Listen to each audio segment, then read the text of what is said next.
Good morning everyone. Magandang umaga po sa ating lahat. At tayo po ay nakatayo na rin. Let's open our Bibles in Psalm 32. Psalm 32. We will read the whole chapter. Basahin po natin ang salitan.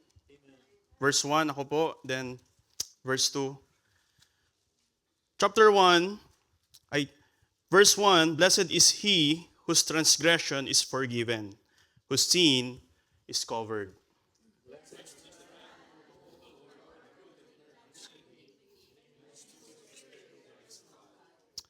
When I kept silence, my bones waxed old through my roaring all the day long.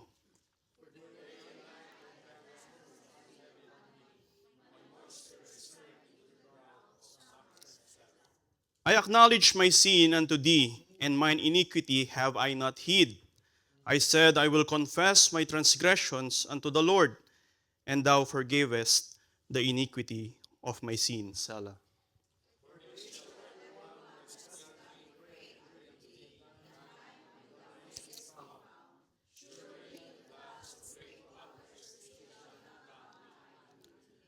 Thou art my hiding place.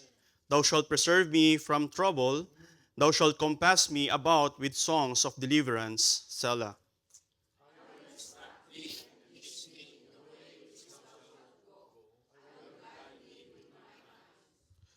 Be ye not as the horse or as the mule, which have no understanding, whose mouth must be held in with bit and bridle, lest they come near unto thee.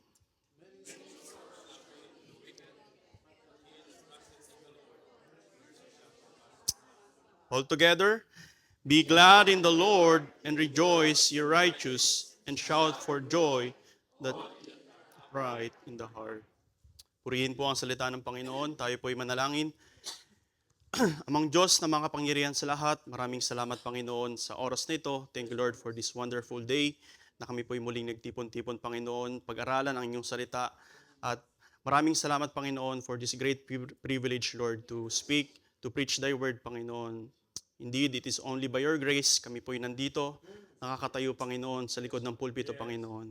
Kayo po ang manguna sa bawat isa. Help us Lord to understand thy word, enlighten us, Panginoon, by thy Holy Spirit, Panginoon. And sanctify our hearts, our minds, at palambutin niyo po ang aming mga puso, Panginoon, na ma-apply po namin sa aming mga buhay ang aming mga matututunan. Maraming salamat, Panginoon. In Jesus' name we pray, Amen. And good morning po again, especially sa amin pong mga bisita. I'm Brother Sanjay.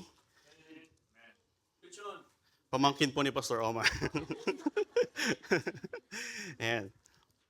So, tulad po ng ating pinag-aralan kanina sa ating pong worship service, sulat din po ito ni King David. Kumbaga, ito po isa sa kanyang mga awitin. And sabi po dito, the theme of the Psalm of David is maskil. Ibig sabihin po is to contemplate, to assess, to reflect yung ating pong mga buhay. Hindi lang po ito para sa bisita, kundi para sa ating mga mananampalataya, sa ating mga Kristiyano na nag-claim na tayo ay sa Panginoon. Hindi na po nabasa kanina yung ating pong scripture reading, but the context of this verse is pertaining sa 2 Samuel chapter 11 and chapter 12. Ito po yung time na ang si King David ay nagkasala. Alam po natin yung kwento na ito. Nung siya ay nandun sa kanyang kaharian, nakita niya si Bathsheba. Siya ay nagkasala at nakakumit ng kasalanan na pagpatay. Hindi man siya yung directly pumatay kay Uriah, pero siya yung nagplano ng kanyang kamatayan. Yet this psalm shows how David returned from his downfall and bowed before the Lord, worshiping Him for His mercy and grace. Wala po tayong pwedeng may pagmalaki sa ating mga buhay. Sa bawat araw, sa bawat oras na tayo ay gumigising, tanging sa biyaya at habag lamang ng Panginoong Diyos.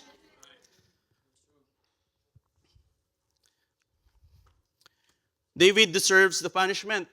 sa kanya pong kasalanan. Kaya nga po ito na isulat na kanyang kanta na Psalms 32.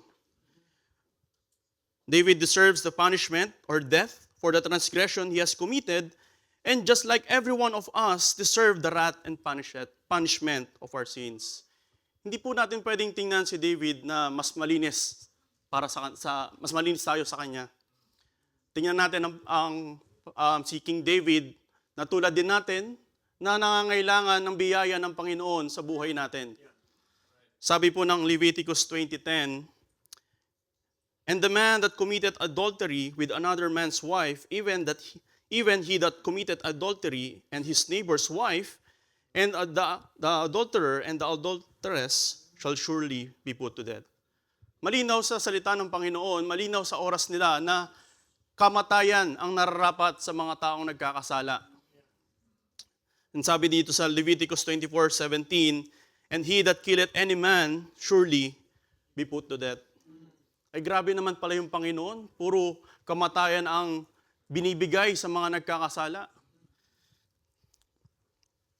The world celebrated Holy Week this past week. Tama po ba?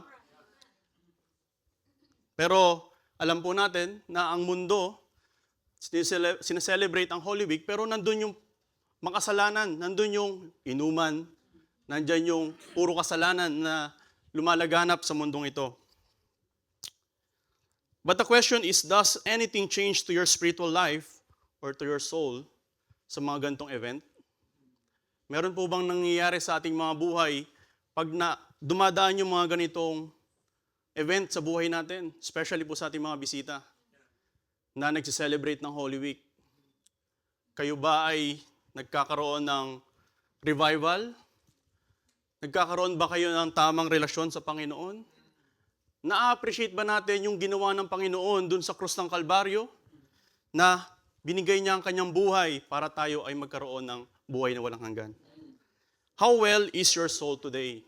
Ayan po yung title ng ating mensahe ngayong umaga. How well is your soul? How is your spiritual life? Sabi po ng Biblia, "Man shall not live by bread alone, but by every word that proceeded out of the mouth of God." Hindi po tayo nabubuhay lang sa physical na pagkain, kung hindi sa spiritual na buhay din.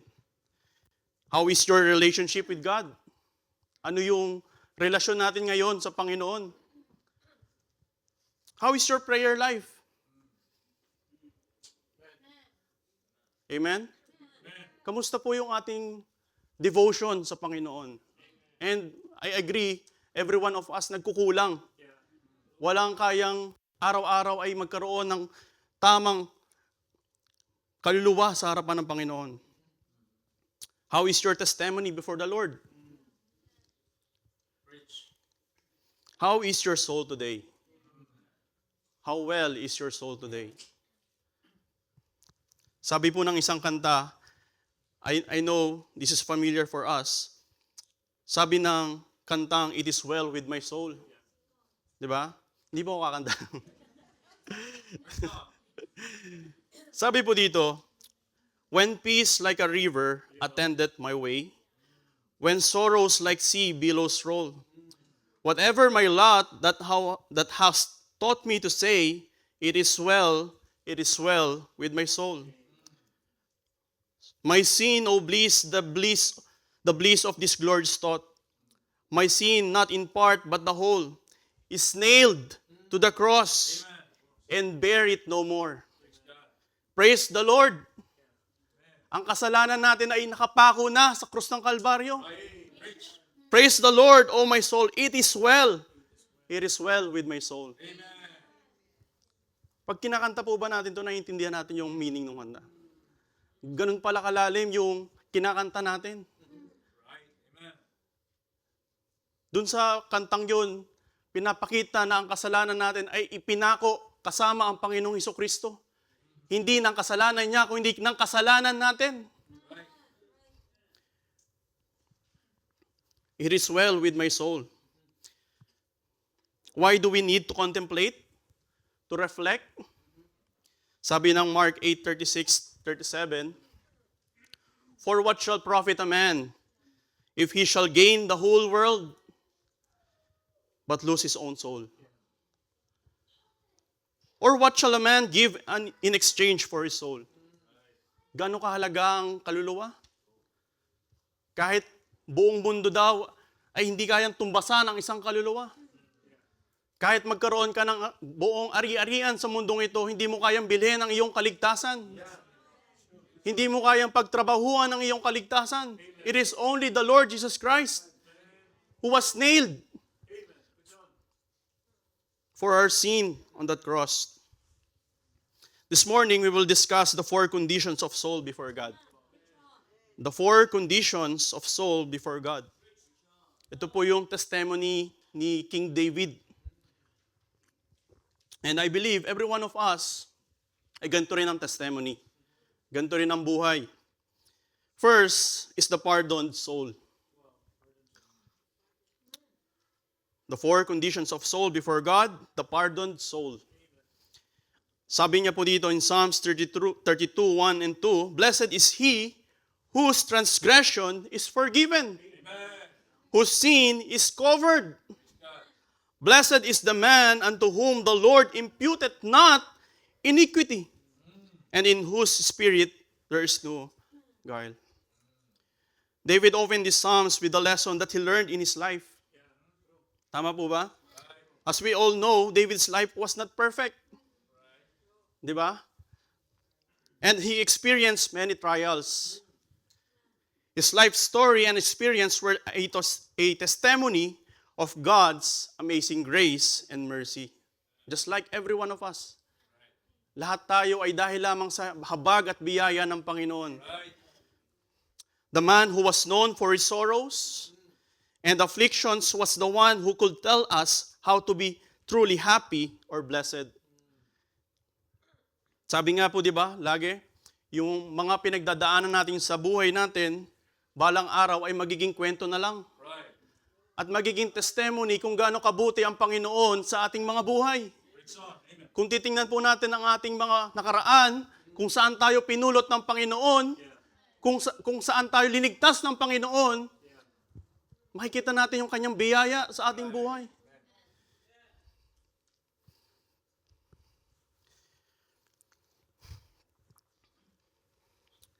The man who was known for his sorrows and afflictions was the one who could tell us how to be truly happy. Kung paano talaga yung toong kaligayahan. David describes the blessed man by giving an example of its condition before the Lord. He doesn't describe it by what he has, what he does, or even where he is.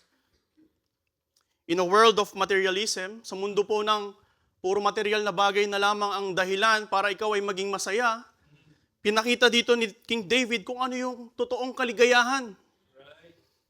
Especially sa Europe, di ba? Nandito na lahat ng bagay na pwede mong maangkin. Tulad nga po ng isang kababayan, sabi niya, dito lang ako nagka-iPhone. Dito lang ako nakasuot ng ganitong mga damit. Back in the Philippines, kung ano lang yung suot ko, yun na. Pero hindi po yun ang dahilan ng kasiyahan. Hindi yun ang totoong kasiyahan na pwede nating makuha sa harapan ng Panginoon. Happiness becomes subjective to what we rather want rather than what the Lord God teaches. This world tells us that we can only be happy by having certain things. Pag marami kang pera, pag meron kang mga ari-arian, ayun na yung definition ng kaligayahan. Kung papansinin niyo po yung mga influencer ngayon, di ba? Sabihin nila, the Lord bless me. The Lord gave me this para ako'y maging masaya. Going to certain places, pagdating mo pala dito sa Milano, hindi pala ito yung the best na, di ba? And doing what we desire. But the true happiness and blessings comes only through the presence of God. Kung wala po ang presensya ng Panginoon, wala pong kaligayahan. Kaya lagi tayong nandito sa loob ng simbahan dahil nandito ang presensya ng Panginoon. Nandito yung kaligayahan.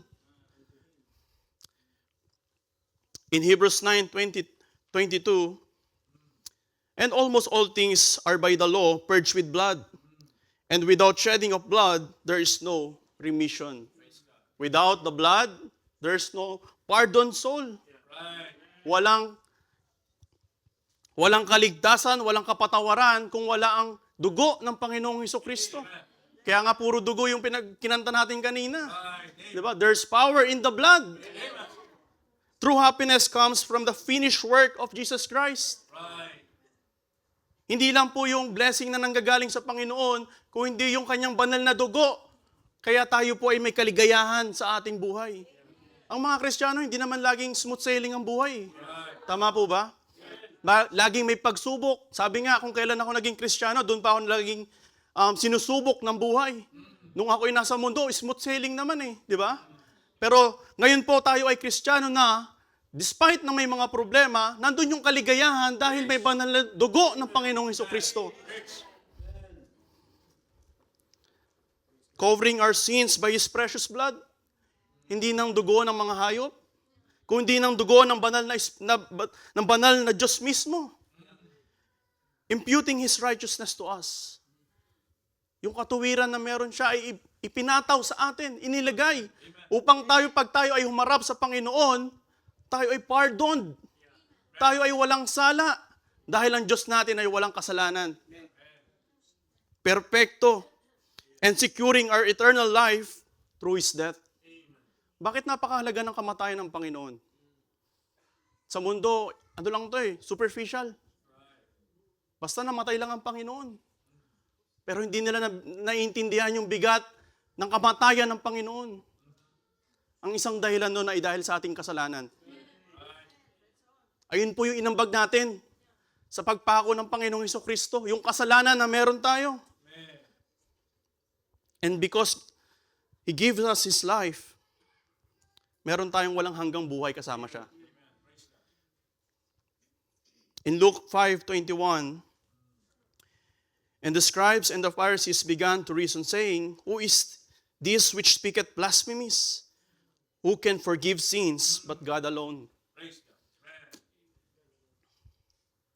Dito po sinasabi ng mga Pariseo, sino tong taong to? Sino tong Hesukristo na ito? Na nagsasabing siya ay Diyos? Na kaya magpatawad ng kasalanan? Kung hindi ang Diyos lamang daw ang kaya magpatawad. Many religion today, from generation to generation, even in our present time, umaabot po ng 10,000 ang religion. Marami kang kailangan pagdaanan. O kung gusto mong humingi ng kapatawaran, ito yung mga kailangan mong pagdaanan. But do we know that only God of the Bible, the Lord of David, is the one who can truly forgive us? Sinasabi ng ibang relihiyon, kailangan mong pumunta dito para ikaw ay patawarin. Kailangan mong kausapin si ganito para ikaw ay patawarin. Kailangan mong mangumpisal para ikaw ay patawarin. It is only God who can forgive us. It is only God we should seek forgiveness from, and not man or anyone aside from God. Walang sino man kundi ang Diyos lang po mismo. Sa Diyos lang po mismo tayo nagkakasala. Sa Diyos lang tayo dapat lumapit para humingi ng kapatawaran. At siya lang po yung kayang mag-pardon ng ating mga kaluluwa. In Exodus 34, 6 and 7, and the Lord passed by before him and proclaimed, the Lord God, merciful, gracious, long-suffering, and abundant in goodness and truth, keeping mercy for thousands, forgiving iniquity and transgressions and sin, and that will be no means clear the guilty, visiting the iniquity of the fathers upon the children and upon the children's children unto the third and the fourth generation. Hindi po tayo magkakaroon ng kapatawaran sa ating mga kasalanan kung hindi dahil sa Panginoong Hesukristo. Ayan po yung tandaan natin. Hindi tayo katanggap-tanggap sa harapan ng Panginoon dahil sa ating kasalanan. Kahit anong ibigay natin sa Panginoon, hindi ito sapat para tayo ay patawarin sa ating mga kasalanan. Kaya nga sabi niya po dito, and that will be no means clear the guilty. Tayo po yung guilty. Pero doon po sa krus ng Kalbaryo, inako po ng Panginoon yung kasalanan na meron tayo at binigay sa atin yung katuwiran na meron siya para tayo ay humarap sa Panginoong matuwid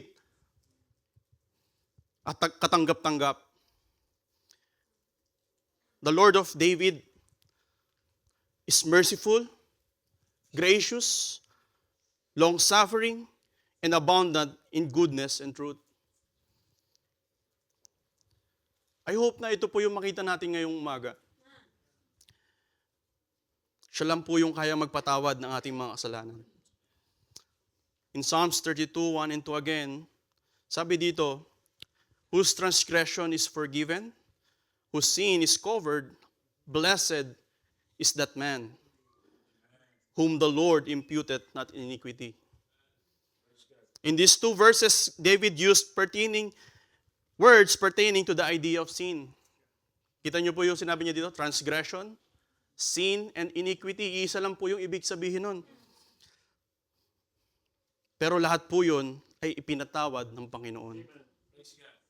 Hindi lang po yung event ng buhay ng ating kasalanan ngayon, kundi yung ating kasalanan from past, present, and the future ay pinatawad na ng Panginoon. Kaya secure, may assurance ang kaligtasan natin. Dahil hindi sa ating gawa, kundi sa gawa ng Panginoong Hesukristo.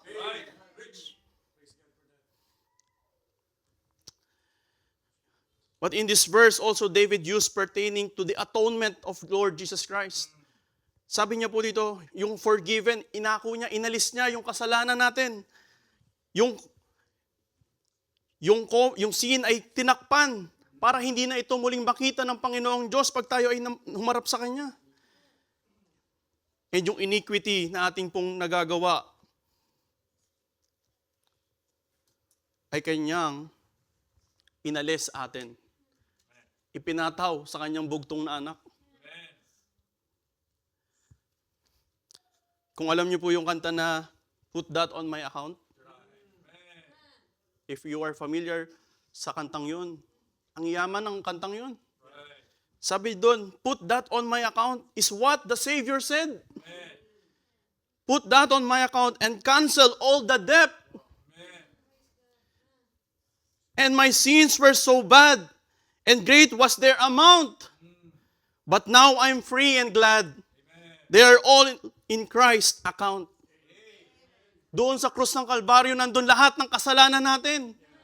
Inako niya. Pinagdusahan niya. Para tayo ay humarap na walang sala sa harapan ng Panginoon. Purihin ang Panginoong Hesukristo. Pardon soul has been possible because of Jesus Christ. Kaya po sa amin po mga bisita, ang Panginoong Hesukristo ang itinataas namin. Hindi kung sino man, kung hindi ang Panginoong Hesukristo lamang. Dahil siya yung umako ng ating kasalanan, ipinako dun sa krus ng Kalbaryo para tayo ay mapatawad sa ating mga katuwiran.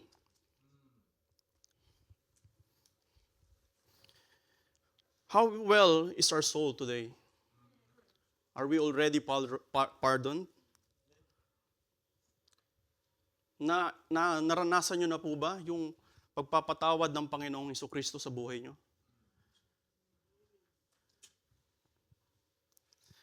If time comes, dumating man po ba yung pagharap natin sa Panginoon, we are sure na ako ay pinatawad na ng Panginoon.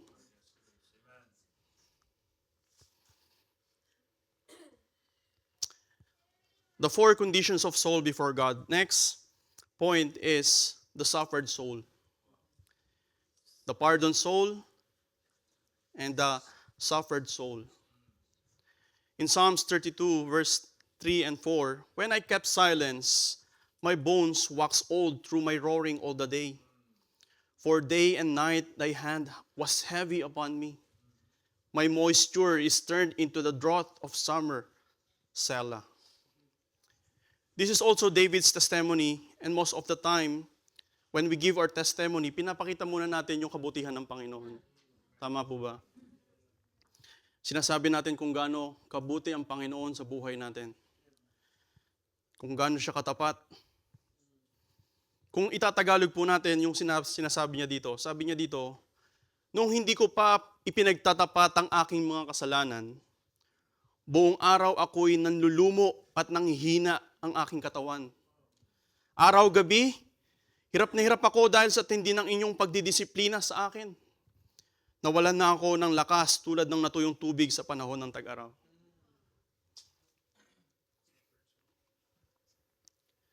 King David possessed everything that he wanted in his lifetime. Tama po ba? Inanoint siya ng Panginoon bilang maging hari. Yung victory upon victory na binibigay sa kanya ng Panginoon. Pero still, he experienced suffering. Why? Dahil sa kasalanan. Dahil sa kasalanan, ito yung nadadala ng kasalanan sa ating buhay. But all these things are futile or vanity if our relationship with God is not right and blessings are apart from Him.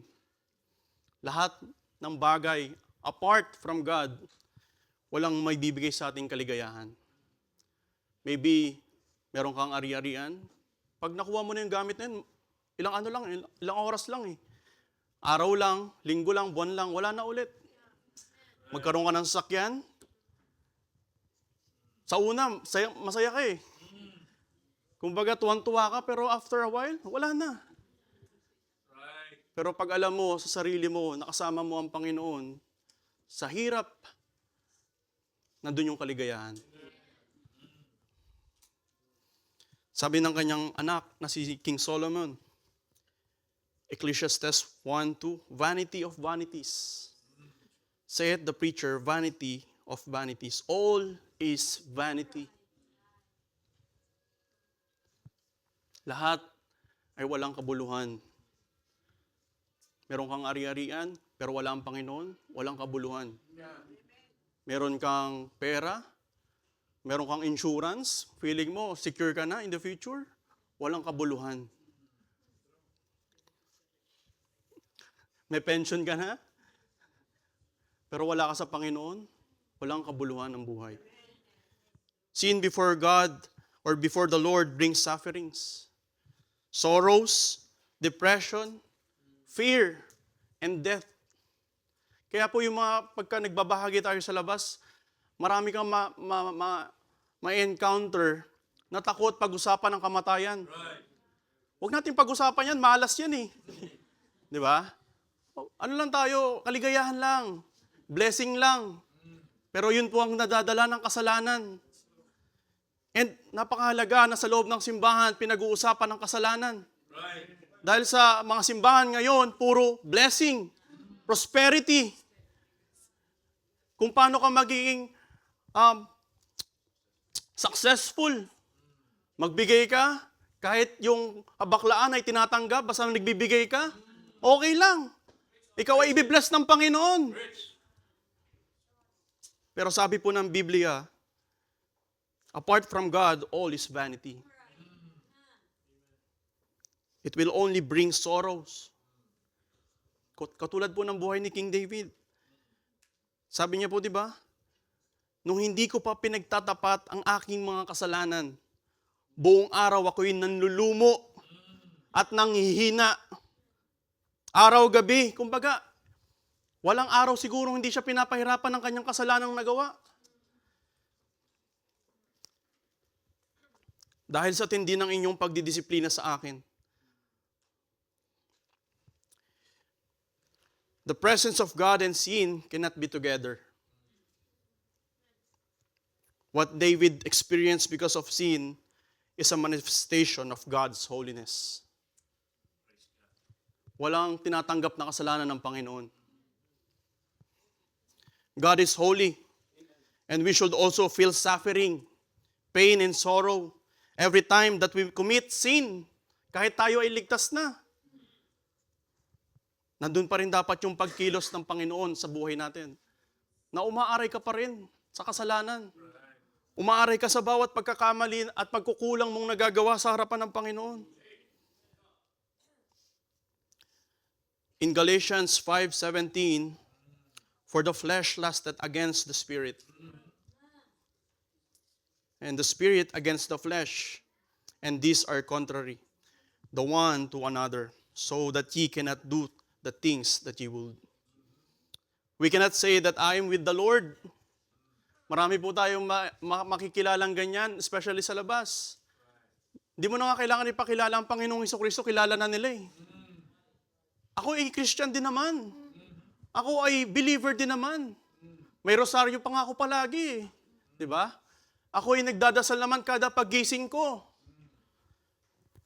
But sin and God cannot be together.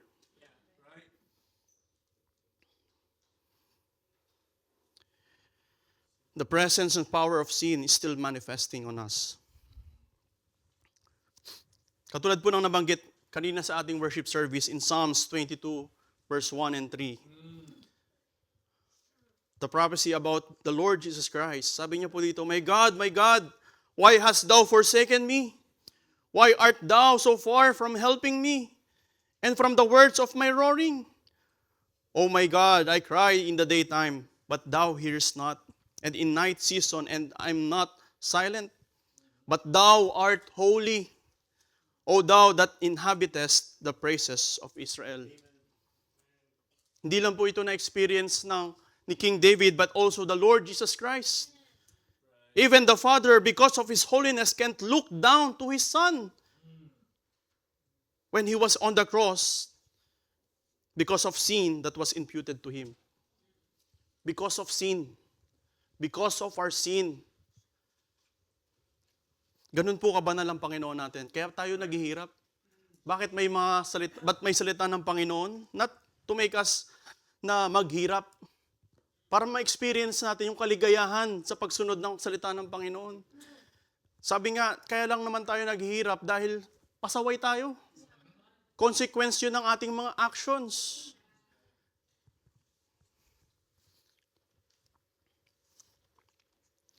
In Psalms 1 Samuel 5:6, but the hand of the Lord was heavy upon them on Ashdod, and He destroyed them and smote them with emerods, even Ashdod and the coast thereof.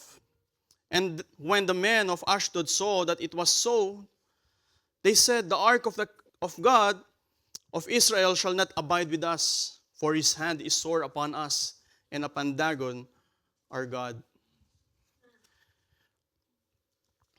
Ito po yung time na ninakaw nila yung Ark of the Covenant. Even though nandun yung presensya ng Panginoon, kung mali o may kasalanan, nandun din yung presensya ng kanyang galit sa kasalanan. Maybe God's presence is in you, but the presence of His judgment, His holiness, and righteousness. Kaya kailangan natin ng kapatawaran galing sa Panginoong Hesukristo. Just like what happened to the Philistines when they took the ark of God and brought it to the house of their God. You cannot serve two masters. Kung ikaw ay nasa mundo, sa mundo. Kung ikaw ay nasa Panginoong Diyos, dapat nandun ka sa Panginoong Diyos. Hindi pwedeng nasa gitna. Hindi pwedeng tayo ay may kasalanan at gumagawa ng kabanalan.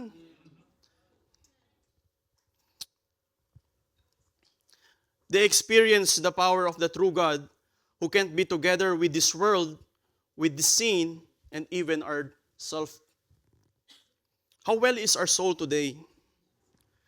Are we not tired of this suffering? Sa amin po mga bisita, hindi po ba tayo napapagod sa kasalanan? Hindi ba tayo napapagod sa buhay na wala ang Panginoong Hesukristo? Hindi lang po siya sagot sa problema natin sa araw-araw. Siya ang sagot sa walang hanggang buhay na kailangan natin. Minsan ganun po ang tingin natin sa Panginoon eh.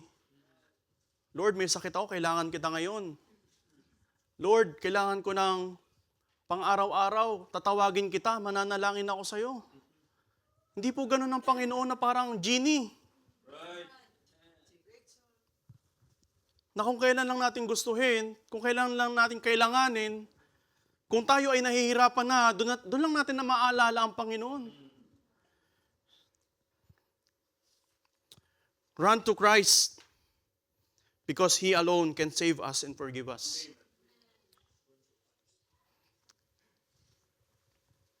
James 1:14-15, but every man is tempted when he is drawn away of his own lust and enticed. Then when lust hath conceived, it bringeth forth sin. And sin, when it is finished, bringeth forth death. Kaya may sufferings, kasi may kasalanan. Ito po yung nangyari mismo kay King David. Sabi nga, di ba, nung time na nandun siya sa kaharian, idle time. Papahinga siya, nag-chill siguro, tumitingin sa kanyang kaharian, then nakita niya si Bathsheba.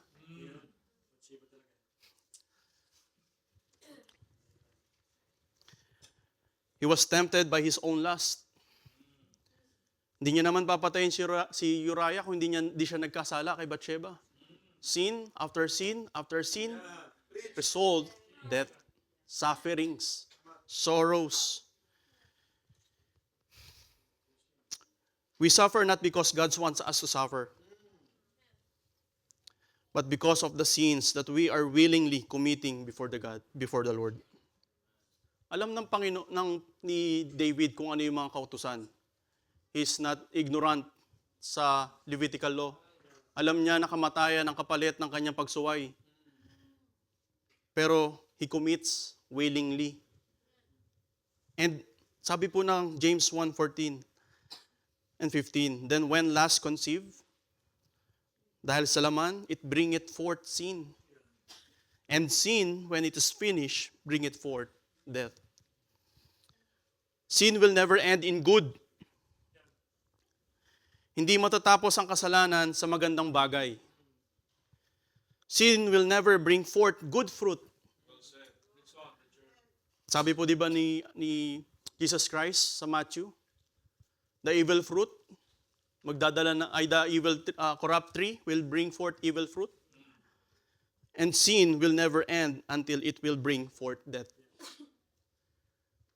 Huwag nating antayin na umabot pa tayo doon sa dulo. Tumakbo na tayo sa Panginoon.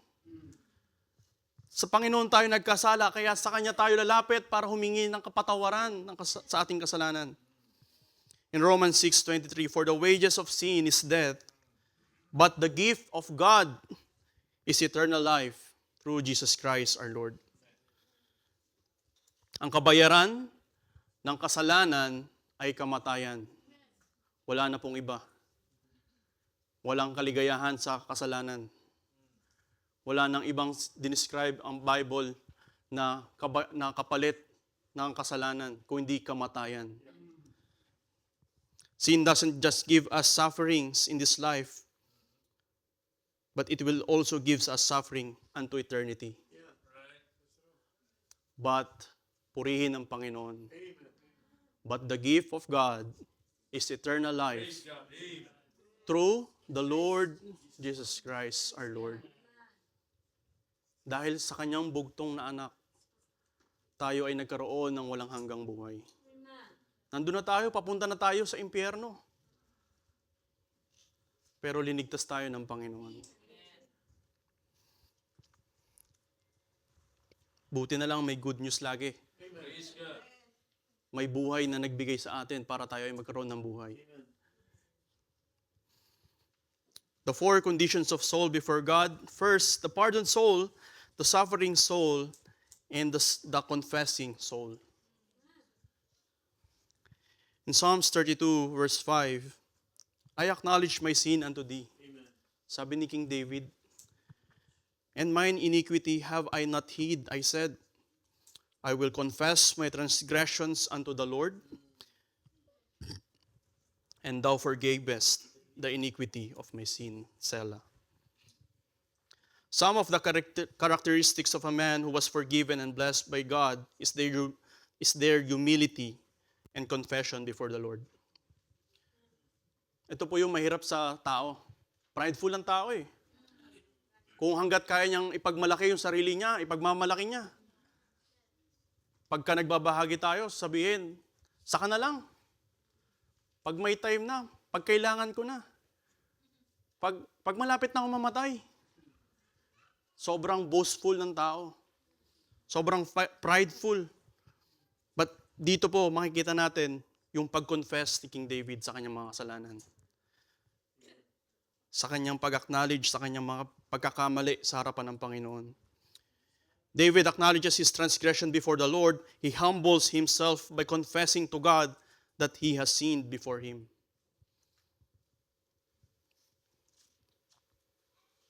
How many times do we fall or commit sin before the Lord? Sino pong makakapagsabi na hindi na ako nagkakasala?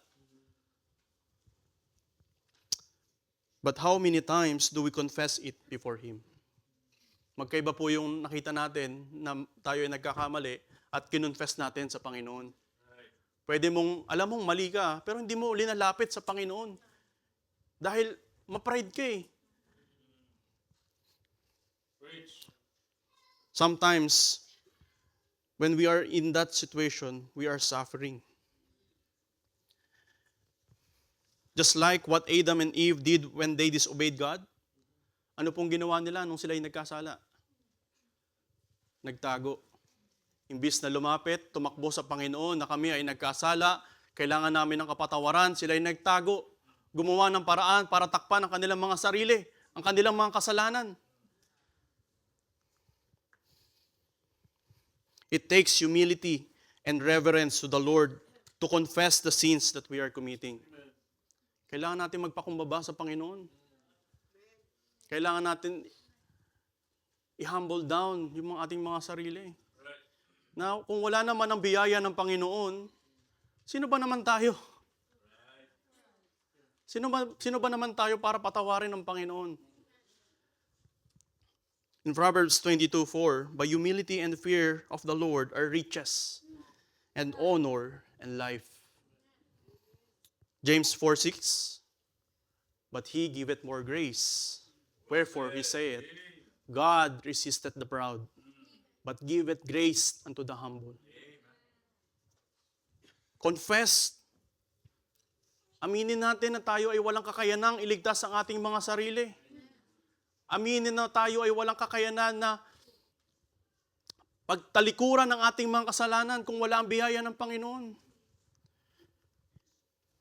In Proverbs 16:18, pride goeth before destruction, and a haughty spirit before a fall.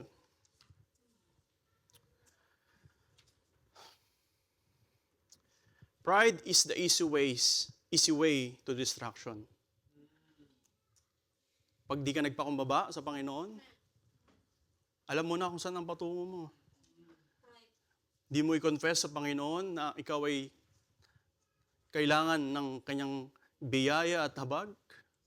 Hindi ka lumapit sa Panginoon. Especially pag nagkakasala na tayo. Nawawala na yung prayer time. Nawawala na yung Bible reading. Nawawala na yung paglapit natin sa Panginoon. Pride goeth before destruction. In Psalms 28:13, he that covereth his sin shall not prosper.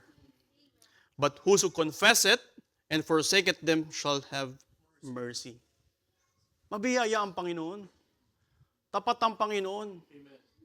Kailangan lang natin magpakumbaba sa harapan ng Panginoon na kailangan natin ng kaligtasan na nanggagaling sa Kanya. Kailangan natin ng kapatawaran through the blood of Jesus Christ.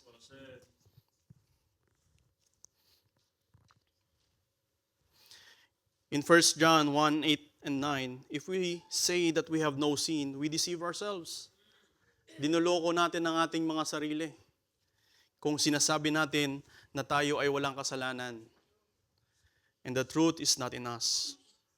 If we confess our sins, He is faithful and just to forgive us our sins and to cleanse us from all unrighteousness.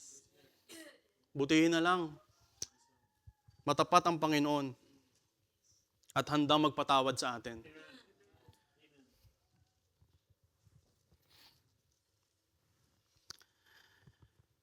In Psalms 32 verse 6 and 7, for this shall every one that is godly, pray unto thee in the time when thou mayest be found.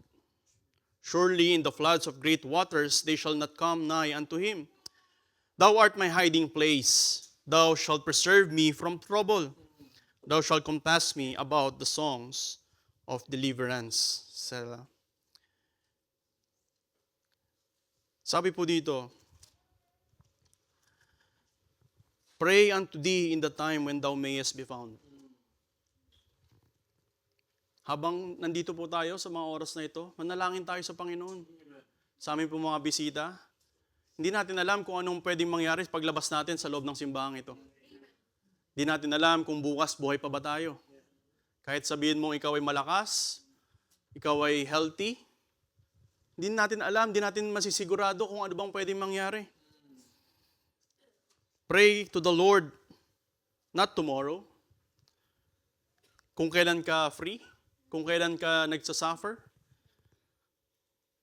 But right now, confess unto Him all our sins, because there will be a time, even though we seek Him, we will not able to find Him. Tandaan po natin yan. Hindi laging available ang pagtawag natin sa Panginoon. Sabi nga dun sa account ni Noah, Noah's Ark, hindi nakakatakot yung flood dun sa event na yun. Ang nakakatakot po dun, yung time na sinarado na yung pinto. Gusto nang pumasok ng mga tao. Gusto na nilang pumasok dun sa sinasabi ni Noah na arko. Pero nung sumarado na yung pinto, hindi na pwedeng pumasok. Hindi na pwedeng, hindi ka na makaka-access sa loob ng arko. And wag natin antayin yung time na yun. Feeling kasi natin minsan, ang dami nating oras. Alam natin na may bukas pa. Sabi po ng Isaiah 55:6, Seek ye the Lord while He may be found. Call upon Him while He is near. Sa mga oras pong ito, ayun po yung kailangan natin. Sa biyaya ng Panginoon, kayo ay dinala po dito sa loob ng simbahan para kayo ay lumapit sa Kanya habang siya'y malapit pa sa atin. Huwag nating antayin na sumarado ang pinto na yon para kung kailan tayo tatawag sa Kanya. The Lord is giving you His grace to know Him, to confess to Him, and believe that He is faithful to forgive us if we really seek Him in spirit and in truth. Hindi po natin hahanapin ang Panginoon dahil sa ating mga pangangailangan personal o sa ating mga kagustuhan. Hanapin natin ang Panginoon dahil nakita natin yung Kanyang biyaya sa buhay natin. The 4 conditions of soul before God, the pardoned soul, the suffering soul, the confessing soul, and the restored soul. Ito yung na-experience ng bawat isang mananampalataya. Na yung relationship, yung fellowship na naputol dahil sa kasalanan, ay restore ng Panginoon dahil sa Kanyang bugtong na anak ng Panginoong Jesucristo. Psalms 32 verse 8, I will instruct thee and teach thee in the way which thou shalt go. I will guide thee with mine eye. Be ye not as the horse or as the mule, which have no understanding, whose mouth must be held with bit and bridle, lest they come near unto thee. King David understands what being forgiven to him. Na-experience niya yung kapatawaran ng Panginoong Jesucristo, ng Panginoong Diyos. And it restores his soul before the Lord. When we are restored or given a new life with God, our actions, our will, and desire should align to Him. Maraming nagsasabi na sila ay Kristiyano, pero makikita mo naman yung buhay malayo sa kalooban ng Panginoon. Pero ang totoong mananampalataya, ang totoong pinatawad ng Panginoon, merong pagbabago. Merong actions na nag-aalay na sa kalooban ng Panginoon. There should be a manifestation of what the Lord has done in our life. Hindi pwedeng profess lang. Dapat mag-manifest sa ating mga buhay. Sabi niya, di ba sa Matthew 7? Basahin ko lang po. Sabi niya dito, not everyone that saith unto me, Lord, Lord, shall enter into the kingdom of heaven, but he that doeth the will of my Father which is in heaven. Many will say to me in that day, Lord, Lord, have we not prophesied in thy name? And in thy name have cast out devils, and in thy name done many wonderful works? And then I will profess unto them, I never knew you. Depart from me, ye work or doers of iniquity.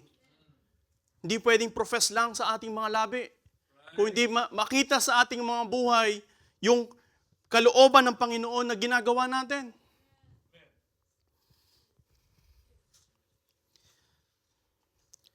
Giving a comparison to a horse or mule, sinasabi dito ni King David na ngayon na nakikita nyo na o naiintindihan nyo na kung ano yung dapat nyong gawin, huwag kayong mag-act as horse or mule na kung ano lang yung gustong gawin, ayun na. Kung hindi, magpatuloy sa kalooban ng Panginoon. Lumakad ng naaayon sa kalooban ng Panginoon. Hindi na yung mag-act as a mule or horse. But follow what the writer's way as he learned from his experience. Sabi po, di ba lagi ng mundo, experience is the best teacher. But we do not always need to learn by our own experience. Pwede na tayong matuto sa salita ng Panginoon sa mga nangyari sa kanilang mga buhay. Huwag na nating antayin na tayo ay maka-experience pa ng sufferings. Umabot pa sa pagkalugmok sa ating mga kasalanan. There is the Word of God that is guiding, molding, and giving us the way of life for His glory. Ayun po yung pinaka-goal ng buhay natin. Magbigay ng kapurihan sa Panginoon. Hindi pwedeng naligtas ka lang at gagawin mo na kung anong gusto mo. Babalik ka sa kamunduhan, pero sinasabi mong ligtas ka. Kung hindi tayo ay mamumuhay na para sa Panginoon. If any man be in Christ, he is a new creature. Hindi lang nadagdagan o nabawasan, kundi bagong katauhan na sumusunod sa kalooban ng Panginoon.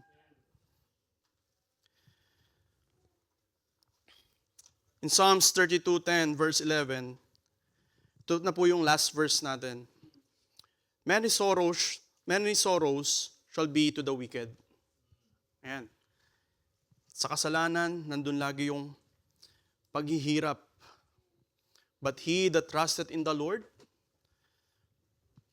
mercy shall compass him about. Be glad in the Lord and rejoice, ye righteous, and shout for joy, all ye that are upright in heart. Sorrows always for the wicked, but gladness, rejoice, and joy for the people who trust the Lord, who is merciful. It is only by His grace or mercy we are not consumed. Great is His faithfulness. Kaya po tayo nakakapagpatuloy dahil tapat ang Panginoon sa atin. Ito po yung desire dapat ng bawat isa. To trust Him, to seek Him, at mabuhay ng para sa Panginoon. Sabi nga po, di ba kanina sa preaching, hindi lang part ng buhay natin ang Panginoon. Pero dapat siya mismo yung buhay natin. He is the life. Lahat ay nakaangkla, naka-anchored sa Panginoong Jesucristo, Panginoong Diyos. I hope na nakita po natin yung condition natin sa umagang ito. How well is your soul? How well is your soul? The 4 conditions of our soul before God. Are you already forgiven? Nasumpungan mo na ba yung kapatawaran ng Panginoon? Nandun ka ba sa suffering condition dahil sa iyong kasalanan? God is faithful. If we confess, He is faithful and just to forgive us. Kailangan lang natin i-confess sa Panginoon, mag-humble down. Huwag na natin pairalin yung pride. Pride goeth before destruction. that we may see His restoration upon us. As we conclude, the question remains before each one of us. How well is our soul today? God's word tells us that this question is not about how things look on the outside. Maybe you have all these things na meron ka, pero how is your soul? Kamusta yung iyong kaluluwa sa harapan ng Panginoon? Meron ka bang peace? Meron ka bang comfort na sa Panginoong Hesukristo mo lang matatagpuan?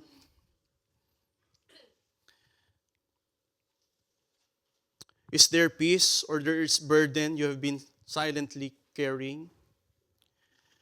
We can learn from the life of King David that even a fallen man can be restored when he comes humbly before the Lord. The same mercy is available to us through Jesus Christ. If there is sin, confess it. If there is heaviness, surrender it all to God. The Lord Jesus Christ is ready to forgive, to cleanse, and to restore your soul completely.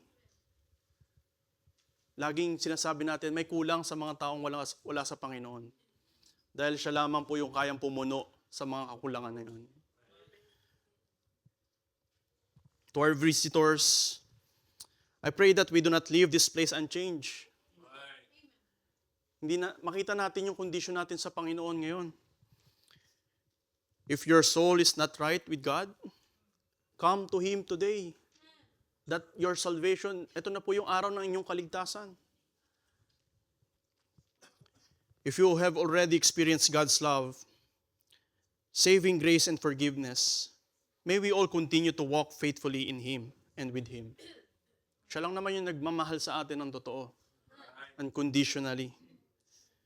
May each one of us truly say, not only in mere words, but in truth, it is well with my soul.